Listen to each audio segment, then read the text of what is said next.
Alors Monsieur Serroux, comment se déroulent ces promenades? Eh bien, ce sont des promenades thématiques qui sont axées sur la découverte des mégalithes et des sites archéologiques les plus marquants de la région de Monpazier.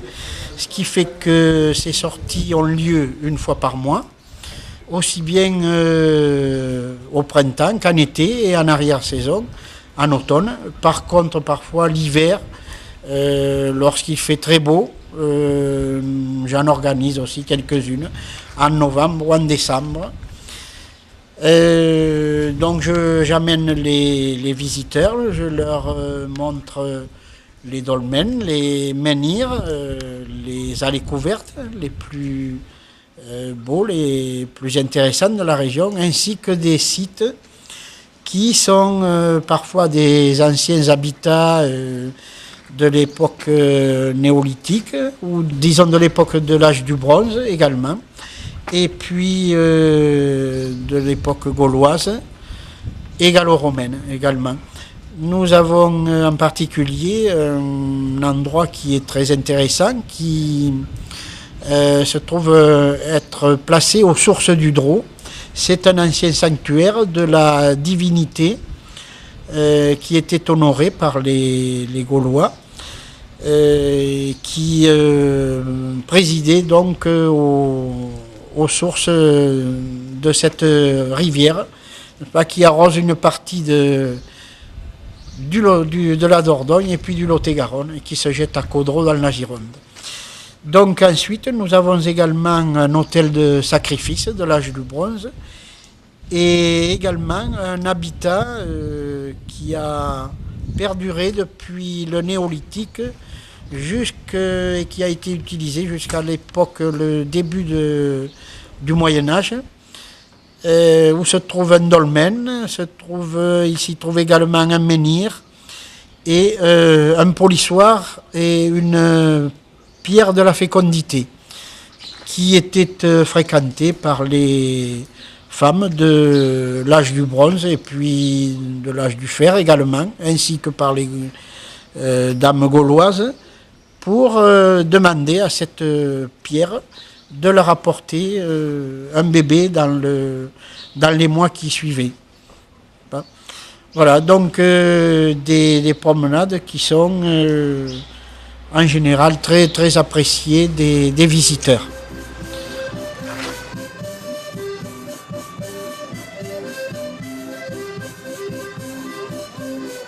Voilà, c'est quand même une masse qui a été évaluée à environ 80 tonnes au minimum. Hein. Peut-être 90, parce que, étant donné la matière dont il est constitué, n'est-ce pas, la roche dont il est constitué, puisque c'est un grès ferrugineux. C'est un grès qui est, voilà, un grès ferrugineux qui est donc d'origine ludienne, n'est-ce pas, et sont des grès qui sont abondants dans notre région, qui font partie des terrains sidérolithiques, qui sont des terrains de couverture, quoi, de la plupart de la région. Et en Bretagne, mais enfin, c'est quand même déjà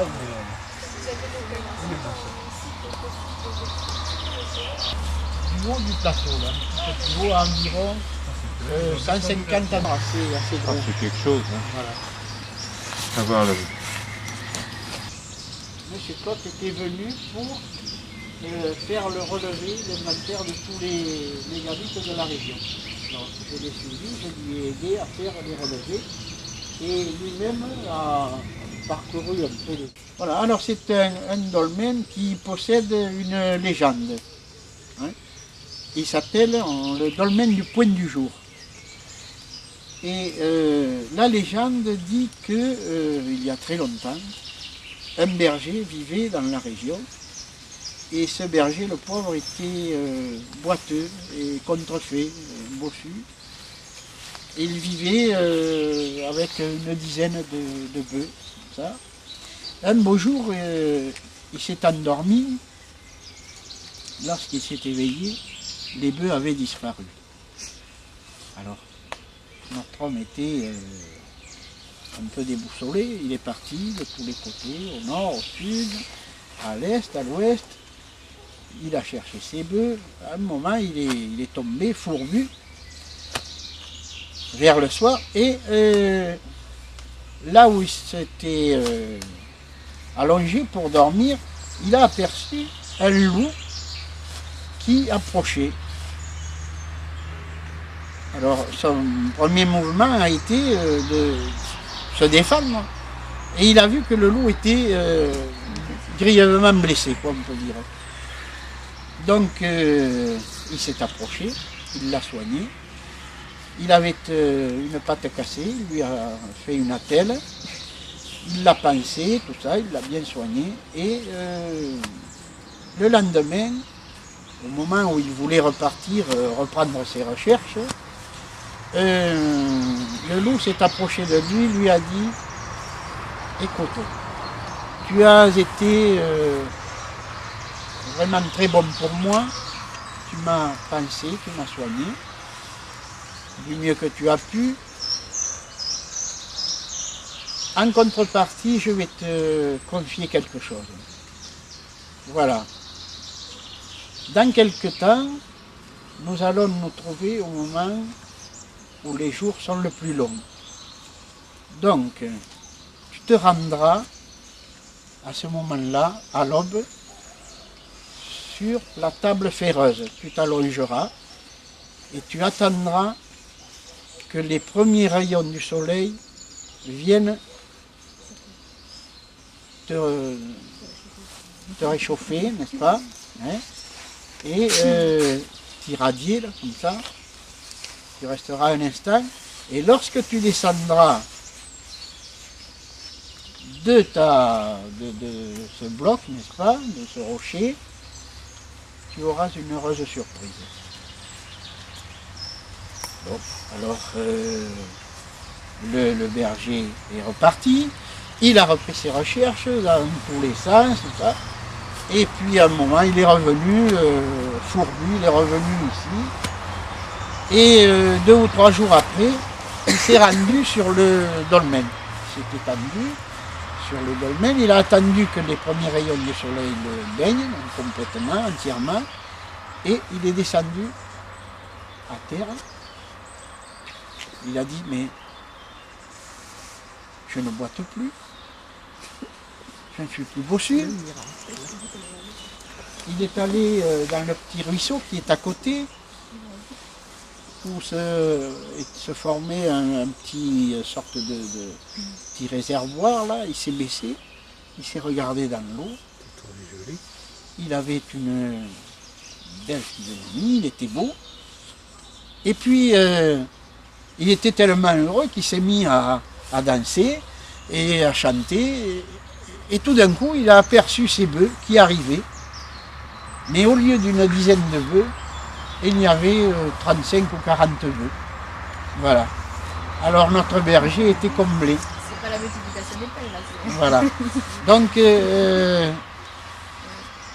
que dire, bien sûr, on ne peut pas penser que la légende se soit transmise depuis l'âge du bronze.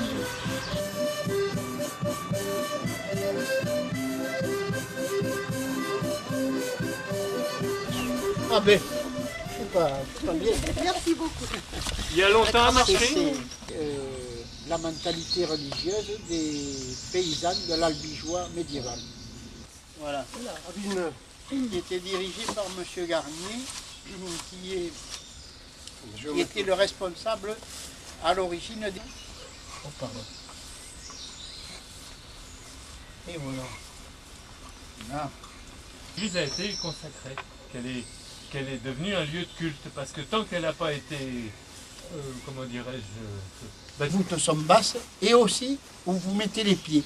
Parce que dans chaque salle, vous avez toujours au moins un silo, un trou comme ça, Il parfois fait 2, 1,50 parfois m de 3. profond. Hein.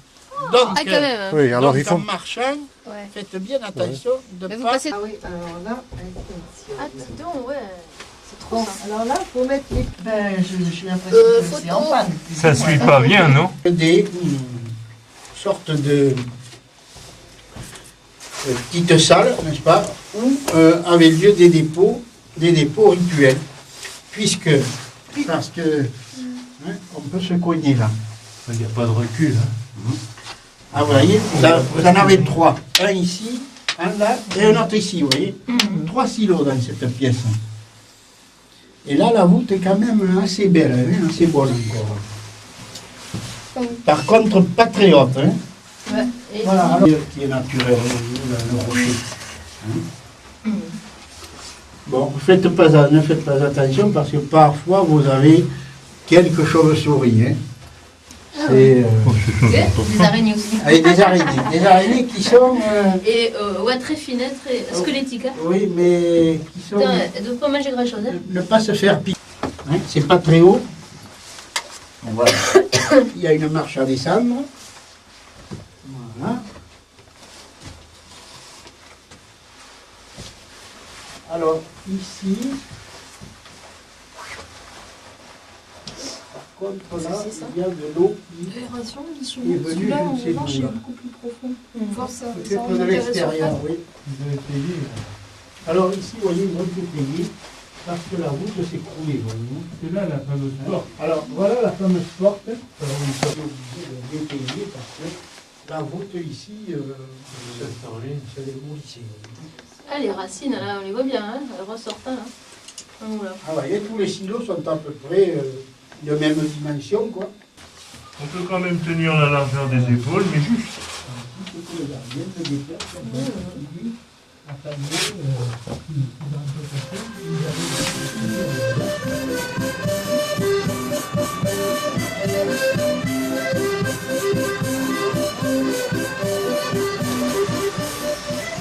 Alors elle serait à double charme. Vous voyez, normalement, elle est à deux charmes. Une là-bas, de calcédoine, c'est translucide, c'est très joli. La calcédoine est une pierre qu'on appelle semi-précieuse.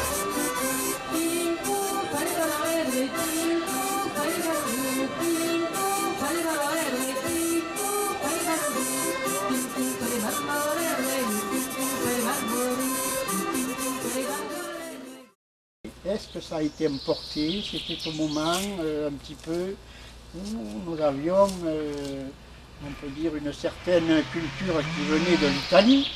Hein? Donc, le général de la Roque, de la Mourou, de la Roque. Vous trouvez pas beau? C'est lui qui a du fric de la refaire. Ah, ça, Et si on le squatte, il ne peut pas le vendre. T'as vu ce qu'il y a de marqué là? Ah, ils ont mis des tirants. Hein, Ah oui, oui, oui. c'est leur tir.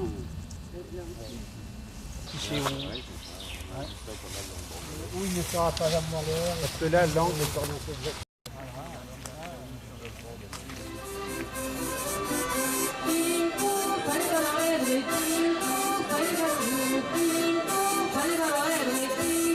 Voilà, donc ici nous nous trouvons à proximité d'une fontaine qui a malheureusement été comblée depuis, n'est-ce pas, mais qui avait des vertus bénéfiques qui étaient très réputées par le passé, n'est-ce pas, qu'on appelle la fontaine de Marie. D'ailleurs, le lieu ici s'appelle Marie, ou Marié, ça a été déformé, et sur la colline à côté se trouvait une petite chapelle, il reste encore le nom de l'Égleisotte de Tello, n'est-ce pas? Et ici, vers le bas, se trouvait donc cette fontaine qui possédait une légende. La légende disait que, autrefois, une douzaine de chevaliers étaient arrivés un jour, au moment du solstice d'été, s'étaient rendus auprès de cette fontaine et s'étant installés autour, s'étaient mis à boire abondamment de l'eau parce que déjà il était dit que celui qui buvait beaucoup d'eau de cette fontaine voyait apparaître à un certain moment une sorte de divinité enveloppée, la tête nimbée de bleu, d'un bleu un peu irréel, et d'une sorte d'auréole. Donc ils ont bu tous très très abondamment, fréquemment, de l'eau de la fontaine. Malheureusement, la fin de la journée arrivant, ils n'avaient vu apparaître aucune divinité et ils se sont lassés. Il y en a eu 11 qui sont repartis. Le 12e, lui, a dit « moi je reste sur place, j'ai ma petite idée, je veux rester là jusqu'à minuit ». Donc un peu avant minuit, il s'est remis à boire de l'eau de cette fontaine et au moment où il se relevait pour reprendre haleine, il a vu cette apparition qui était une apparition féminine, n'est-ce pas, avec des grands cheveux blonds, n'est-ce pas, voilée de blanc, hein, avec une sorte d'auréole bleutée, hein, avec les cheveux tressés, avec 2 grandes tresses et une couronne d'épis de blé entourant la tête. Elle avait aussi dans la main gauche une croix d'argent. Sur la main droite, elle portait le disque lunaire surmonté du croissant, le disque solaire, pardon, je m'excuse, et surmonté du croissant lunaire. Voilà, donc elle lui a adressé quelques paroles. Elle lui a dit ces paroles. Sancte Domine Patre, 3 mots en latin qui sont, paraît-il, du mauvais latin. Et si en patois, elle lui a dit Orioi Puu Nymphanega Binto 4, ce qui veut dire Saint-Père, si j'avais voulu, j'aurais pu en faire noyer 24. Ce qui veut dire que, bien sûr, les 12 chevaliers, pour elle, c'était en réalité de la rigolade.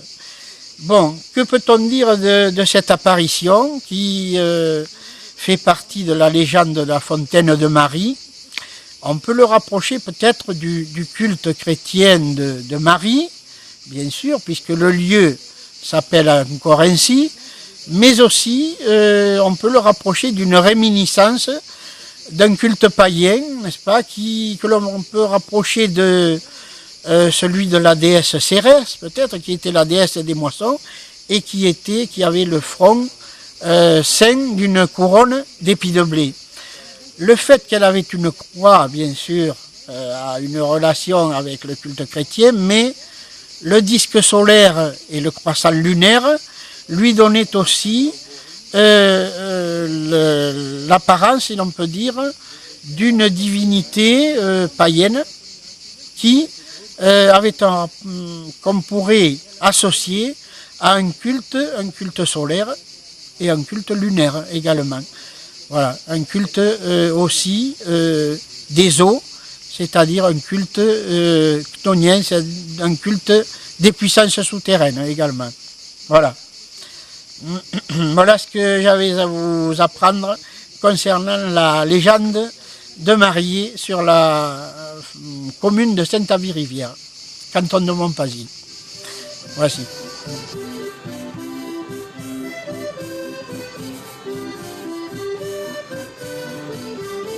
Vous avez été couché, parce que lorsqu'il était droit, à ma connaissance, je ne connais pas de polissoirs verticaux. Horizontaux, oui.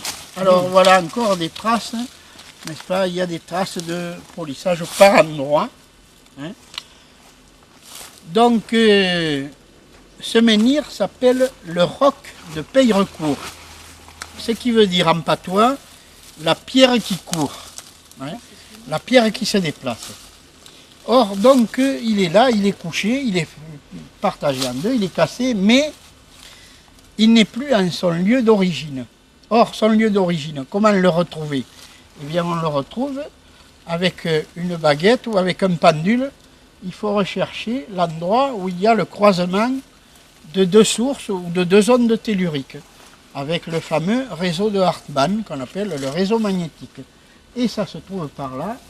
Donc comme c'était placé au bord du chemin, ça a gêné quelqu'un autrefois, et ce quelqu'un donc l'a balancé et est venu le porter ici. Par contre, il possède une légende. Cette légende dit que le diable, passant dans la région, remarqua ce rocher. Il songea à l'utiliser comme pilier de son temple. Donc il essaya de le charger sur sa poitrine, mais malgré tous ses efforts, il ne put y arriver. Il le laissa choir, ce qui fait qu'il se partagea en deux, et il laissa les traces indélébiles de ses griffes. Voilà, que vous pouvez voir, mais qui sont en réalité des traces d'anciennes traces de polissage. Voilà. Voilà la légende du roc de Peyrecourt, hein, sur la commune de Cap-Dros, toujours le canton de Montpasier. Alors c'est un historien qui s'appelle M. Fitte, qui est décédé, qui était passé dans le Seigneur.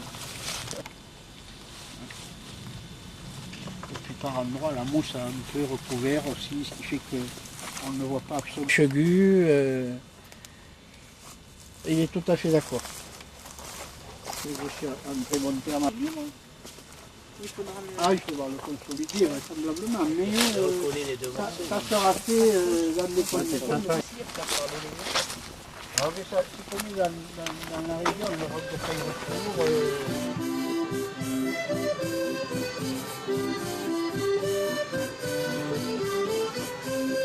C'est-à-dire que les lieux où se trouvent des Vierges Noires, eh bien, il y aurait eu à l'origine un culte druidique, qui ensuite se serait perpétué à l'époque gallo-romaine par un culte païen quelconque, hein.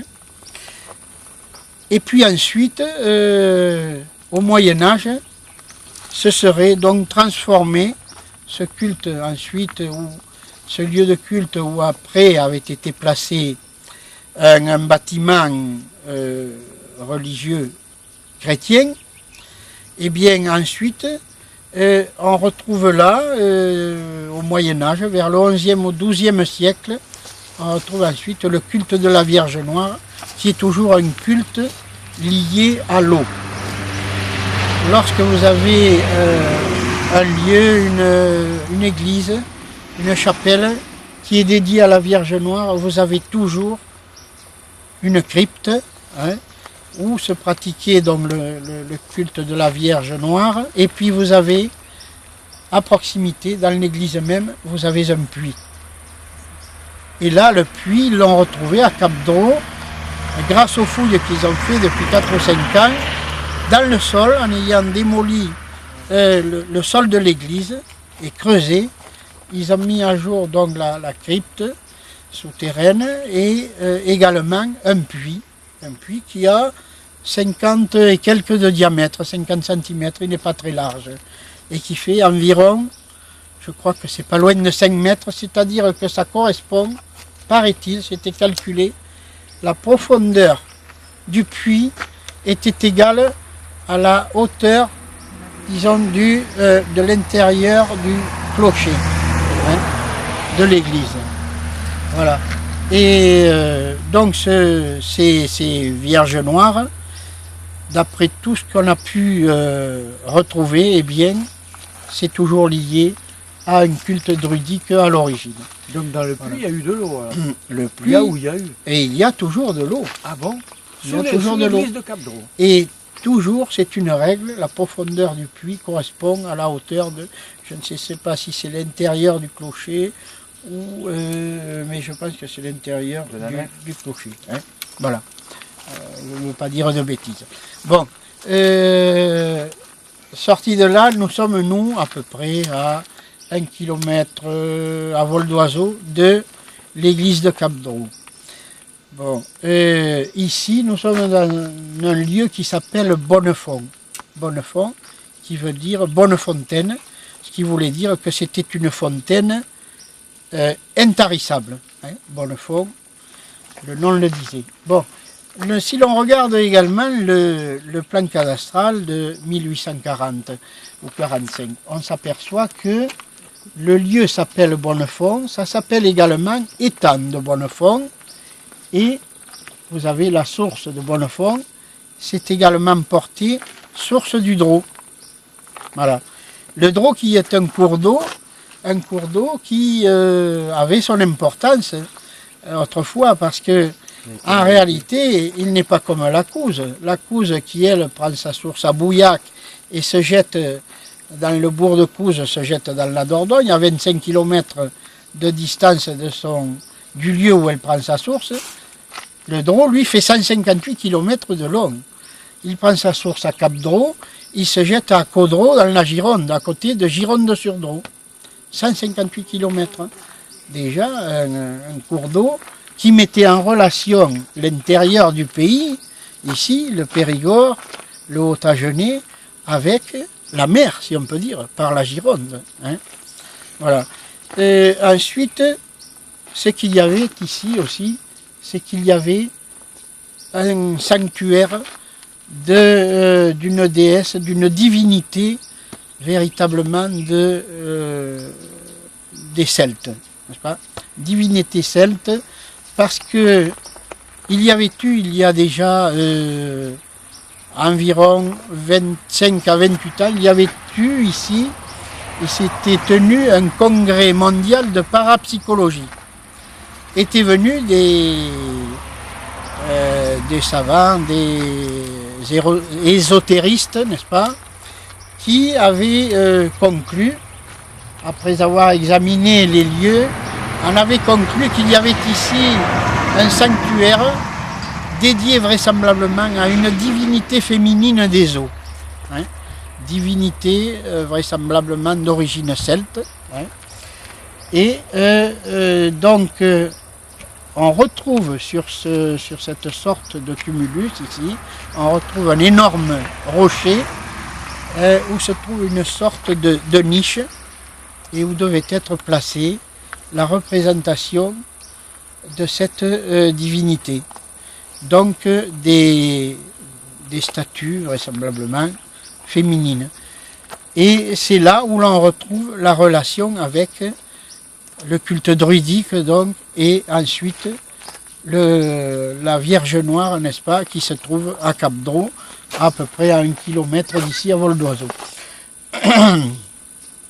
Il faut dire aussi que le Drô, de par son nom, a quelque chose de sacré, si on peut dire.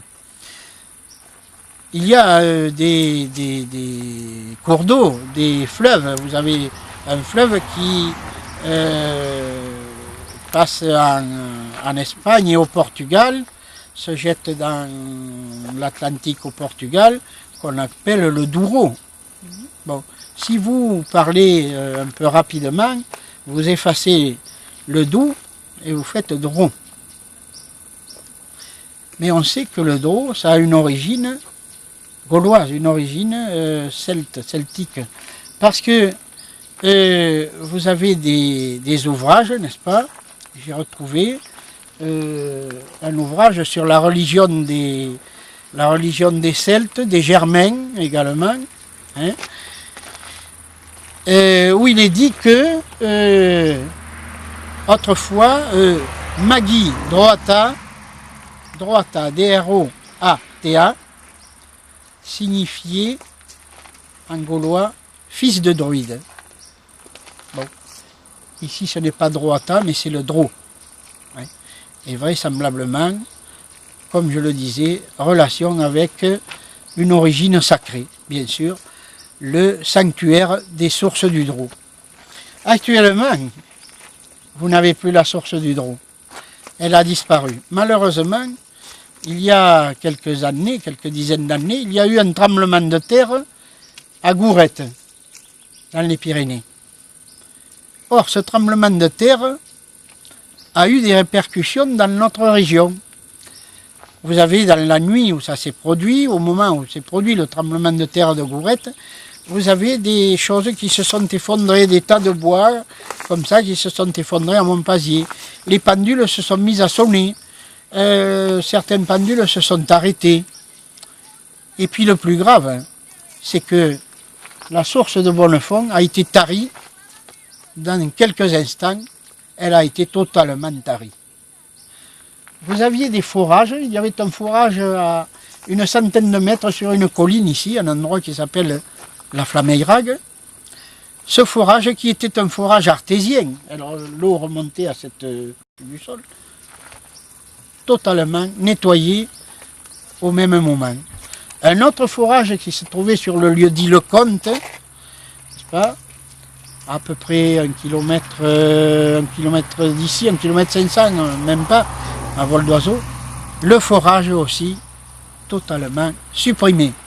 Et jamais plus l'eau n'est revenue. Voilà. Ce qui veut dire que les terrains, les terrains en profondeur ont bougé et ces sources ont pris une autre direction. Voilà. Alors les sources du Drô à présent se trouvent, il y a 2 ou 3 sources qui sont un peu plus bas, qui ont toujours coulé d'ailleurs, et elles coulent toujours, les sources du Drô partent de là. Alors qu'à l'origine, elles étaient ici. Voilà. Et on voit d'ailleurs encore le lit du Drô qui coulait ici, voyez-vous, voilà, vous l'avez là. Hein. Ça remonte pas très loin. Hein. Voilà.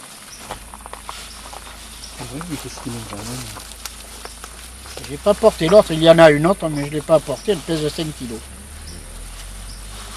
Alors, la statue d'une divinité, hein. Qu'est-ce qu'elle portait, je n'en sais rien. Hein. Vraisemblablement, on a l'impression qu'elle avait quelque chose sur le bras. Bon, elle était faite, j'ai mis ceci pour montrer, c'est pas moi qui ai fait le trou, hein, je vous avertis d'avance. Elle était faite pour être transportée aussi, également. Hein. Voilà. Eh bien, regardez-la bien, et voilà, vous avez, regardez, vous avez les fesses à l'arrière, quand même. Hein, elle est joufflue. Voilà. Bon, eh bien, hein, c'est quelque chose qui, sans doute, remonte à l'époque des Gaulois, des Celtes, qui venaient faire leur dévotion, leur culte ici, à ce sanctuaire des sources du Drô. Tu dis que tu en as une autre? Voilà. Alors j'en ai une autre, mais je ne la transporte pas parce qu'elle est lourde. Je puis vous montrer. Voilà. Vous l'avez ici. Voilà. Hein, des deux côtés, hein, je l'ai photographiée. Je vous annonce, elle est entièrement en silex. Elle a été taillée très... Regardez tel que... Mais pourquoi les hommes, autrefois, n'auraient pas fait pareil? Ils l'ont trouvé dans le coin, là. Hein? Voilà, c'est peut-être les dieux qui ont fait à peu près 28 ans, eh bien, avaient déduit que l'emplacement était apte. Voilà. On peut la toucher? Bien sûr, oui. Elle est tout de forme rectangulaire. Parce que, disons que vers le début du Moyen-Âge, ça a été utilisé comme forge. Donc on retrouve des portions de construction qui ont été rajoutées sur l'arrière du rocher, qui lui avait servi de sanctuaire, n'est-ce pas, de support de sanctuaire. Et on a aussi sur l'autre côté de cette petite construction, on a une rampe pour aborder le haut, disons, de ce qui était peut-être un petit au fourneau. Hein. Voilà, vous le verrez, vous allez le voir sur place. Là. Ce qui appellerait un petit peu le recueillement, hein, si on peut dire. Ici.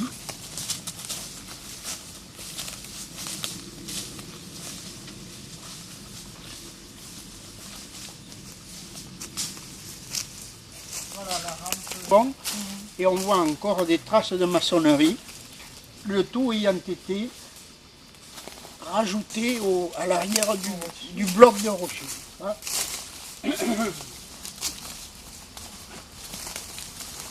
Rocher. Et vous avez ici une sorte de récipient qui a été creusé, vous voyez, là. Ouais, une espèce de cuvette. C'est encore humide. il y a une cavité ici, ovale. Voyez-vous. Donc, vraisemblablement, les statues, n'est-ce pas, les reproductions, les représentations des divinités, de la divinité qui régnait ici, n'est-ce pas, devaient être placées dans cette niche. Et alors, pour ne pas manquer à la règle, bien sûr, nous avons toujours ici la conjonction de deux ondes telluriques, l'une qui va en direction du sud et l'autre qui va est-ouest, n'est-ce pas, qui se croisent en plein sous ce rocher.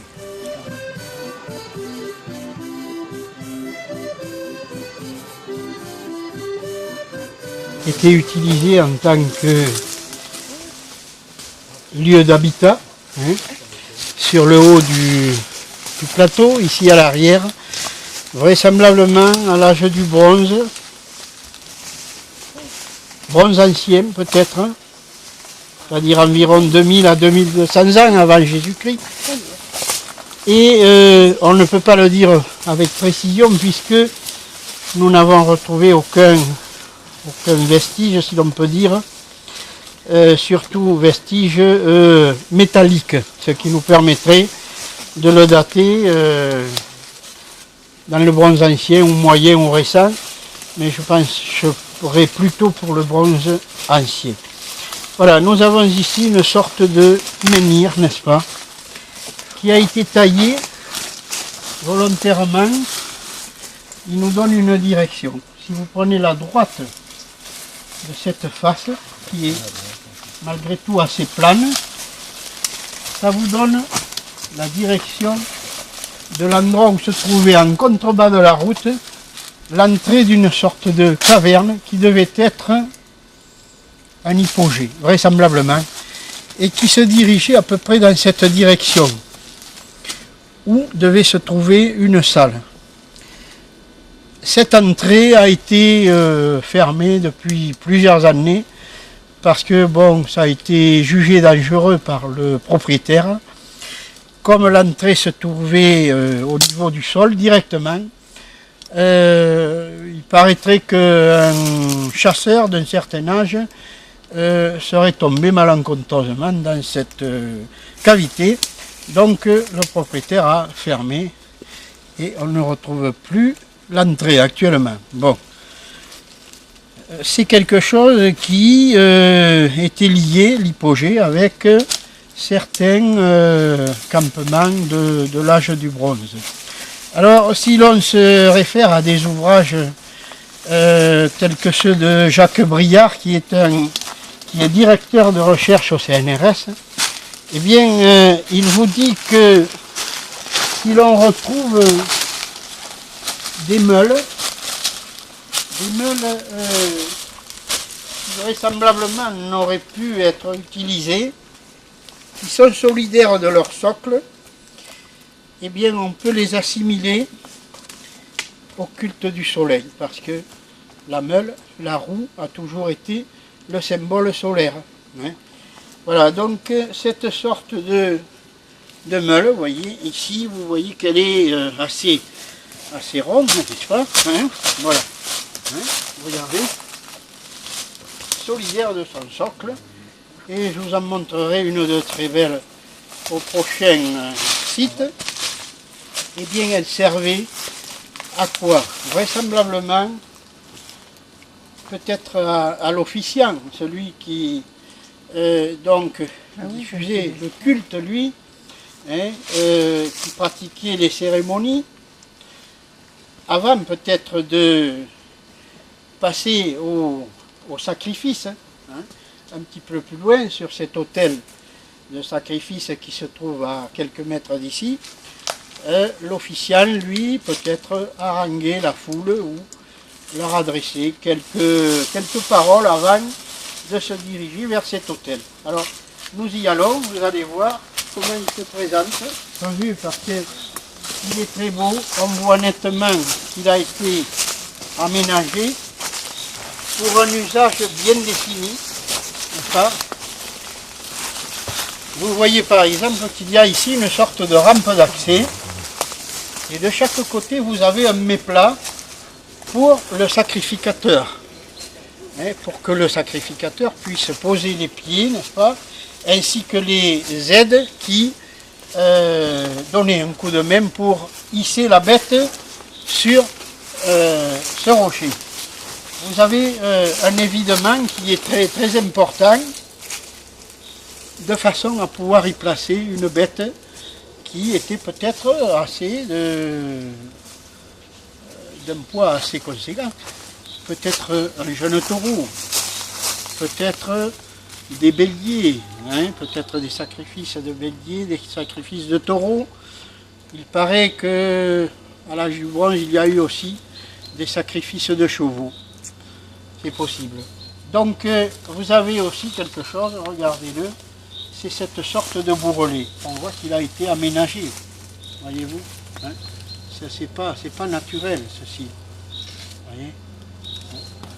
Vous avez une sorte de lèvre là, une sorte de bourrelet qui a été aménagé spécialement pour ce travail. Alors, si vous passez vers les autres faces, voilà, des grès qui proviennent des terrains sidérolithiques qui sont surabondants dans la région. Hein. Et on voit, regardez cette forme, n'est-ce pas? On voit très bien que cette pierre a été évidée pour la mettre un petit peu, si on peut dire, en valeur. Hein. Vous voyez qu'elle est évidée du fond, n'est-ce pas? Hein, il faut la regarder sur tous les angles, n'est-ce pas? Et puis vous avez ici l'emplacement où devait se trouver la tête de la bête, l'endroit où l'on pouvait récupérer le sang de la bête qui était sacrifiée.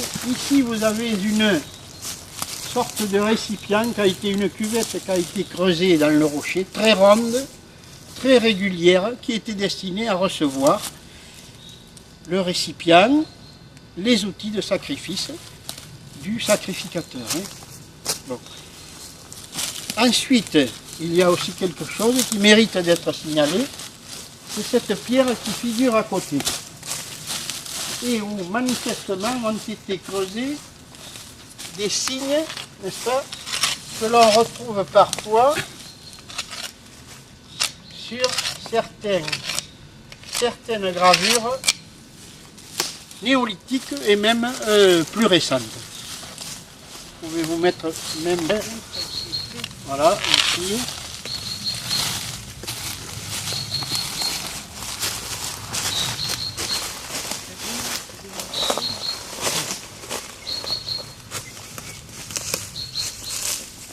Ceci, c'est que si l'on contrôle, en faisant le tour, on se rend compte que cet autel est placé toujours sur une intersection de deux ondes telluriques. L'une qui va dans le sens ici de cette grande cavité, hein, c'est-à-dire vraisemblablement vers l'ouest, elle est dirigée est-ouest, et l'autre qui est dirigée nord-sud. Et elle se croise totalement en plein centre de cette pierre de sacrifice. Voilà, alors ensuite, je ne vous invite pas à monter en haut, ça nous prendrait un certain temps. On se rend compte que sur le haut, il a dû y avoir une surface cultivée, et les abords sont matérialisés, les rebords sont matérialisés par des blocs de rochers et des pierres sur champ. Et ici donc vous avez plusieurs gros rochers qui ont servi de poste de guet. Alors ensuite nous allons voir en gros à 2 km. Et là nous avons carrément un complexe archéologique où nous avons un dolmen et puis une pierre de la fécondité et l'entrée d'un hypogée que l'on voit encore. C'est aussi de démantèlement de la roche par les éléments atmosphériques. C'est un énorme rocher, c'est une énorme falaise, et dans cette grotte énorme face, et bien là ils ont découvert sur plusieurs niveaux des sites préhistoriques, notamment ce qu'on appelle l'asilier, le mas d'asile, on appelle l'asilier. C'est approximativement à peut-être 5-6 000 ans avant Jésus-Christ, 3-4 000 exactement, on ne sait pas, mais on retrouve à peu près les mêmes formes sur des galets peints.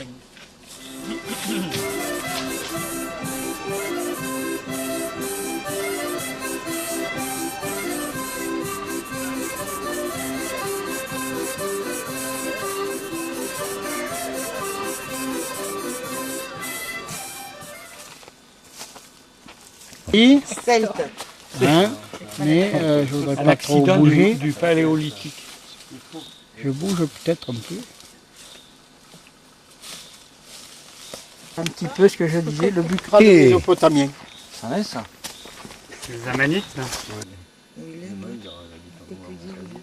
Et ces peuplades pratiquaient ce qu'on appelle le sabéisme. Le sabéisme qui est, si l'on peut dire, le culte des astres, hein, qui viennent des Sabéens, le peuple des Sabéens, de la reine de Saba, de célèbre mémoire.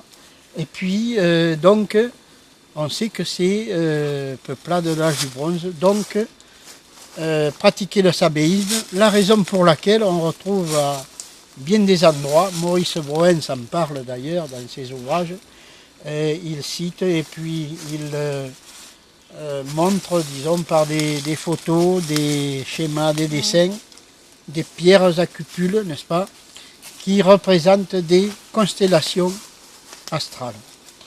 Bon, j'avais eu au mois de septembre l'an dernier des gens, notamment des professeurs, n'est-ce pas, qui étaient de la région de Sigoulet.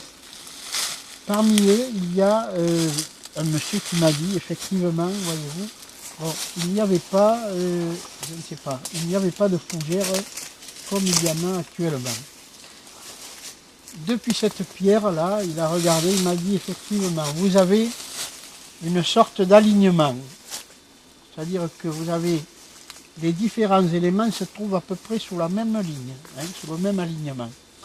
Donc nous avons ici, nous allons voir une superbe meule qui est beaucoup plus belle que celle que nous avons vue au dernier site et toujours, bien sûr, une meule qui représente un symbole solaire de l'âge du bronze. Hein.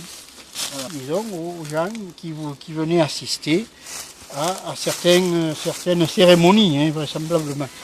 Voilà, elle est très belle, toujours du grès, des grès sidérolithiques. Hein.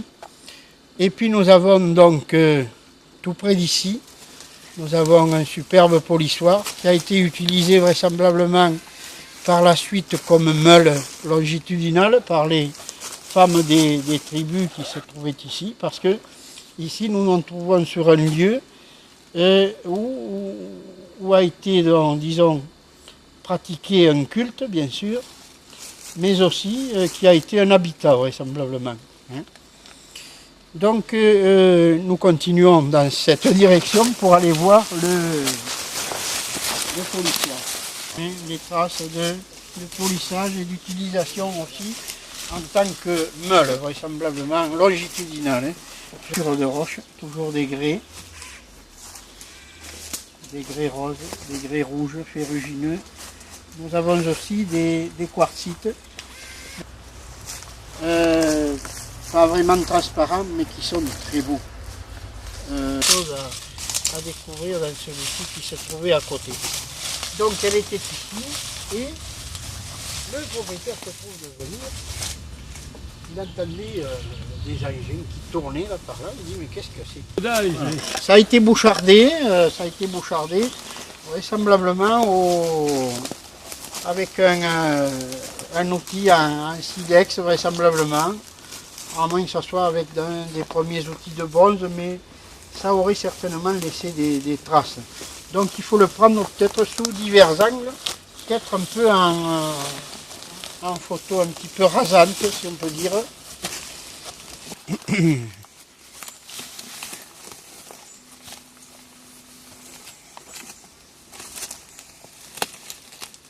bien. Hein. Voilà, c'est pour ça moi j'ai pris Ouais. des photos sous différents angles. Ouais. Puis ça se remarque, bon, un bulldozer qui tourne comme ça, il y a des gens qu'est-ce qu'ils font dans le bois là. Alors nous allons aller, il s'appelle le Roc Vézy, appartient à un autre propriétaire qui se trouve là-bas, voyez-vous. Reposant ce côté-là sur la terre, elle se trouvait un petit peu en hauteur, quoi. Donc super. C'est vrai que c'est poli là, juste. Voilà, mais c'est à force de prouve, elle se trouve là. Et au pendule ou à la baguette, on retrouve le couloir, disons, là au-dessus, qui va dans cette direction. Et la salle se trouve là-bas plus loin, elle se trouve à angle droit comme ça, à peu près à 15 mètres d'ici. Murés. À Montpazier, je connais des souterrains, ils sont murés, ils ont été murés volontairement. Parce que, est-ce que les gens ne s'introduisaient pas dans cet orifice? Là, disons que la tradition orale dit que autrefois, les gens de la région, les voisins, se réunissaient ici et faisaient la bamboula. Hein. Ils faisaient la nougat. Qui me fait marrer. Alors, ils faisaient la bamboula, ils buvaient bien, ils mangeaient bien. Il paraît qu'ils faisaient cuire ici, dans cette cavité, ils faisaient cuire de la venaison, du gibier, des agneaux. Hein. Et il faisait également cuire du pain, paraît-il. Bon, il est vrai que j'y ai retrouvé, il y a quelques années de ça, j'avais retrouvé pas mal de charbon, de bois et de sable. Là-dedans? Oui. Et il y a une ventilation. Alors, ce rocher s'appelle, ce dolmen, s'appelle le Roc Vézy. Le Roc Vézy qui veut dire en patois le roc des voisins. Ce qui correspondrait à ce que m'a dit le propriétaire, qui m'a donc répété cette tradition orale qui se répète de famille en famille, n'est-ce pas? C'est que les gens se retrouvaient là, des gens qui amenaient des bêtes, hein, qui amenaient leurs bêtes dans le bois, qui amenaient les moutons, les vaches, et ils faisaient la nougat comme ça pendant une journée. Ensuite, ils repartaient. Et il laissait ici les restes de la journée, hein, aussi bien en ce qui concerne la nourriture que les boissons. Bon, évidemment, il ne retrouvait plus rien 2 ou 3 jours après. Hein. Mais est-ce que c'était encore quelque chose qui tenait à une certaine croyance ancestrale? Allez savoir. Bon, il est possible aussi que ici, comme dans les cluseaux, dans les hypogées, dans les mottes, ils s'introduisaient dans ces sortes de trous de silos, hein, qui étaient censés les régénérer. Est-ce que ici, ils en faisaient de même? Autrefois, je ne sais pas. En tout cas, cette cavité est très curieuse sur le côté du dolmen. Alors, le dessous du dolmen, lui, est garni avec du sable. Hein. C'est du sable, carrément. Ce qui arrive très souvent dans les dolmens. C'est qu'ils ont été, le dessous a été comblé avec du sable. Notamment, bien sûr, les cadavres qui ont été placés là. Alors, c'est un dolmen qui devait peser à l'origine énormément lourd, parce que vous avez vu la table, elle fait une certaine épaisseur, c'est toujours des grès ferrugineux, hein, des grès sidérolithiques, et cette table s'étendait sur environ 8 à 10 mètres de longueur. Alors elle s'est partagée en 3 ou 4 endroits à présent. Mais ça n'empêche pas que c'était quelque chose quand même de conséquent. Alors il y a aussi quelque chose qu'on retrouve sur certains dolmens, sur certains mégalithes, et qu'on retrouve aussi dans certains cluseaux. je ne les ai pas avec moi pour vous montrer, mais les ouvrages de Maurice Bruens, dans certains cluseaux, vous avez quelque chose qui représente, si on peut dire, la tête de mort. C'est-à-dire que vous regardez ça, ça et ça, hein, c'est penché, mais ça, si vous vous mettez un petit peu au loin, vous verrez, ça représente une tête de mort. C'était représenté ici, sur cette bordure de grès, ici. Ici, là, il y a une sorte de petite falaise en grès qui se continue ici. On retrouve le même leitmotiv, si on peut dire. On le retrouve également sur la pierre qui est là-bas. Cette pierre à cupule, on retrouve toujours les deux yeux, la bouche. Et si l'on va à la découverte du blanc en Aujal, ça figure aussi. Et ça figure en bien d'autres endroits, sur d'autres mégalithes et sur des dolmens. Voilà, donc vraisemblablement une signification, ce n'était pas accidentel. Hein. Si on le trouve une fois, on peut dire que c'est accidentel. Lorsque ça se répète plusieurs fois et sur des lieux identiques, c'est que vraisemblablement il y a une origine. Hein. Ça a été voulu. Quelque chose d'intéressant à l'endroit où m'a amené le restaurant-tueux, quoi. Dans la forêt de Fontainebleau, c'est bizarre aussi, ces chaos de... Oui, le chaos des grès de Fontainebleau. Hein. Il a Ce aussi sont des grès gris. Voilà.